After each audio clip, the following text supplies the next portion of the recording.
minha oração se tornou sequidão, se tornou um deserto.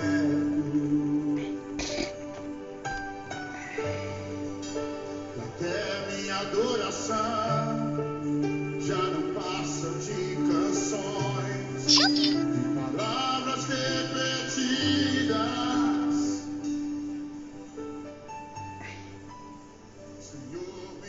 Boa noite, a paz do Senhor, amados. Bom dia, boa tarde, não sei que hora você vai ver esse vídeo, né? Quero deixar aqui para você uma palavra maravilhosa nessa noite, em nome de Jesus. Essa palavra se encontra no livro de 2 Timóteo 3, né? É uma palavra que vem mexer com o nosso coração, mexer com o nosso ânimo, mexer com o nosso entendimento, né? Que fala assim: sabe, porém, isto, que nos últimos dias sobrevirão tempos trabalhosos, porque haverá homens amantes de si mesmo, avarentos, presunçosos, soberbos, blasfemos, desobedientes a pais e mães, ingratos, profanos, sem afeto natural, irreconciliáveis, caluniadores, incontinentes, cruéis, sem amor para com os bons, traidores, subestinados, orgulhosos, mais amigos de deleites do que amigos de Deus. Interessante você vai ver aqui que ele fala nos últimos tempos. Ele fala nos últimos tempos. Você vai ver que essa passagem ela foi escrita aí há bastante tempo. Eu não sei a data certa do livro de Timóteo, eu não pesquisei aqui, me perdoe isso. Mas você vê que nós temos 2.000 anos que Jesus veio.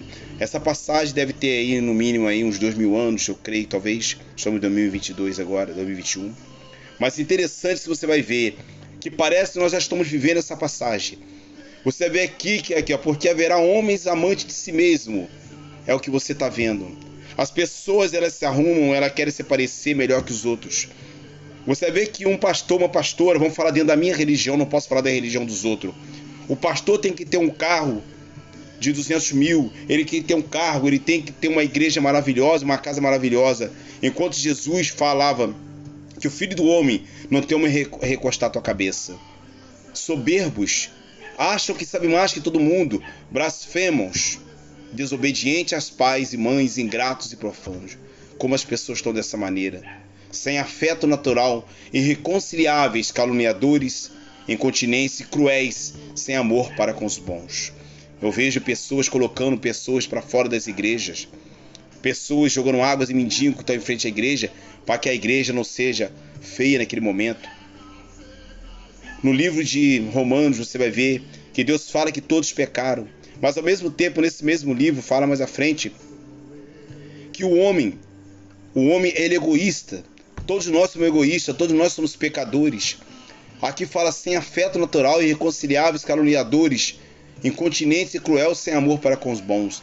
Quantos homens estão contando historinhas para pregar? Quantos homens estão preocupados mais com as pessoas que vão gritar, que vão pular? Quantos homens estão mais preocupados em ser animadores de plateia do que realmente falar aquilo que o Senhor fala?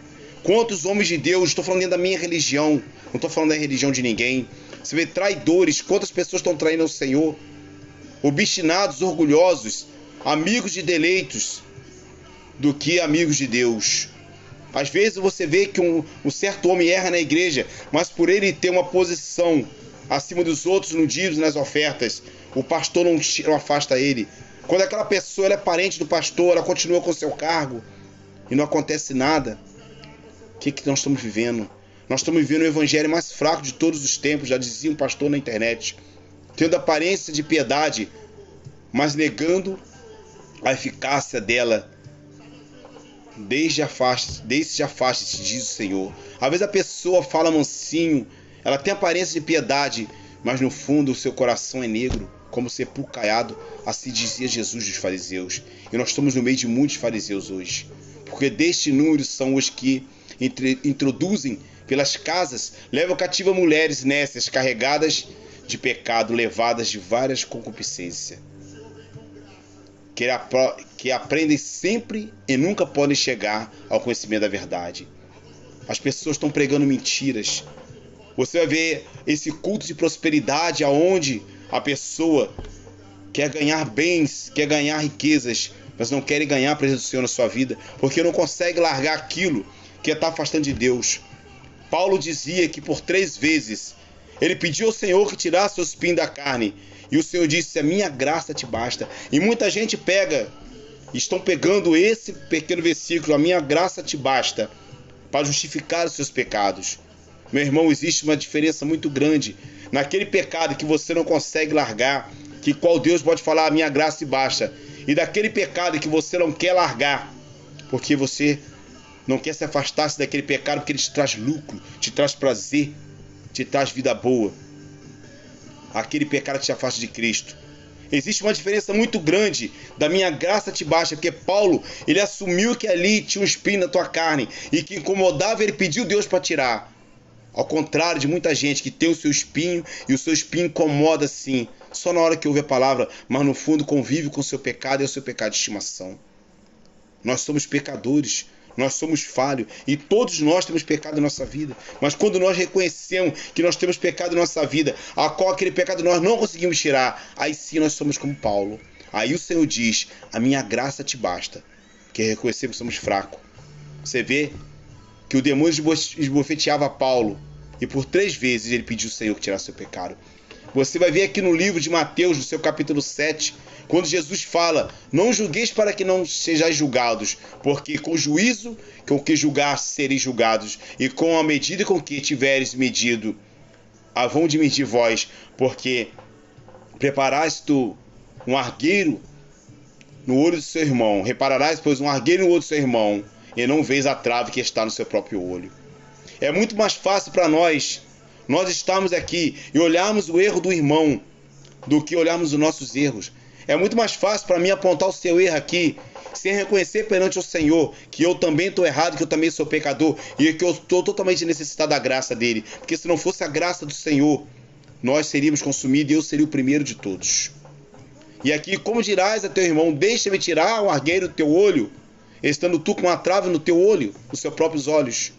Hipócritas, tira primeiro a trave do seu olho, então cuidarás que tira a trave, o cisco do olho do seu irmão.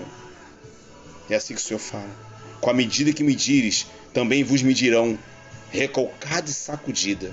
Quando você chegava lá para fazer uma compra, que você dava ali aquilo que você queria dar. Ali eles tinham uma medida para cada valor daquilo que você oferecia, era animal, era qualquer coisa. E eles enchiam com trigo, qualquer tipo de semente, mas eles batiam a medida para ela ficar recalcada, para mais bater, para caber mais. E é assim que vai medir. Da maneira que você medir, te medirão também. Na verdade, nós somos todos pecadores. Porque o Senhor fala no livro de João que se você fala que você não peca, aí você já se tornou mais pecador que todos. Aleluia, glória a Deus. No livro de Lucas, no capítulo 18, versículo 9, está escrito assim: disse também essa parábola que confiam em si mesmo, crendo que eram justos e desprezando os outros. 2 homens subiram ao templo para orar, um fariseu e o outro publicano. Você vê aqui um fariseu, um homem que era totalmente brindado pela lei na sua consciência. Achava que só por ele ter um entendimento da lei, ele era santo. E muitos estão achando dessa maneira. Você vê, disse aqui também essa parábola no versículo 9. Uns confiavam em si mesmo, crendo que eram justos e desprezavam os outros. E esse fariseu era dessa maneira. E aqui, estando o fariseu em pé, orava consigo desta maneira: ó Deus, graça te dou, porque não sou como esses demais homens, roubadores, injustos, adúlteros, e nem ainda como esse publicano. Jejuo 2 vezes na semana e dou dízimo de tudo quanto possuo. Será que é isso que te salva? Será que é isso que vai te salvar? Nós olharmos para o erro dos nossos irmãos e falarmos essa frase? Nós estarmos dizimando ali, muitas vezes tem pessoas que dizimam daquilo que não é seu. Quantas vezes eu vejo pessoas que estão tomando vantagem em cima dos seus irmãos, tomando vantagem em cima da sua firma, do seu trabalho, e estão dizimando em cima daquilo que não é dele, levando fogo estranho para o altar. É muito mais fácil nós apontarmos os erros do nosso irmão, como esse fariseu que fez. Ele fala assim: jejuo 2 vezes na semana, dou dízimo de tudo quanto possuo. Mas interessante que você vai ver aqui que o publicano, porém estando em pé, longe, nem ainda queria levantar os seus olhos ao céu, mas batia no seu peito dizendo: ó Deus, tem misericórdia de mim, pecador. E digo-vos, este desceu justificado para a sua casa, e não aquele, porque qualquer que em si mesmo se exalta será humilhado, mas a qualquer que em si mesmo se humilha será exaltado. Se você quer ser exaltado, meu irmão, se humilha perante a potente mão do Senhor. A palavra diz no livro de Crônicas: se meu povo, que se chama pelo meu nome, se humilhar e clamar, se converter dos seus maus caminhos, aí então ouvirei dos céus e sararei a sua terra. Primeiro o Senhor manda nós mudarmos a nossa aparência, nós mudarmos de dentro para fora. Quando Jesus chega em nossa vida, tudo se faz novo. Eu não estou dizendo que eu não sou pecador, não, que eu sou.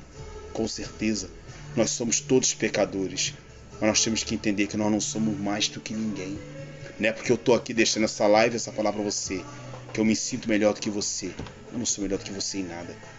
Porque se não fosse a misericórdia do Senhor, eu também seria consumido. Amém? Que o Senhor possa, em nome de Jesus, entrar na sua vida nesse momento agora. E se existe algo na sua vida que você precisa tirar da sua vida, peça a Deus misericórdia, que Ele te ajude a tirar. O que Ele puder fazer por ti e por mim, Ele vai fazer em nossas vidas. Mas aquilo que nós não tivemos força, que nós tivemos força para nós mesmos fazer, nós temos que dar o primeiro passo, em nome poderoso de Jesus. Fica com essa palavra, em nome de Jesus, amém? Vamos orar então. Pai, querido Pai amado, poderoso, maravilhoso e eterno, em nome poderoso de Jesus, Pai, só vossa derramada sua unção e encher a vida dessa pessoa com a sua presença, cada dia mais e mais, em nome de Jesus, amém. Fica na paz, Deus é contigo, em nome de Jesus, amém?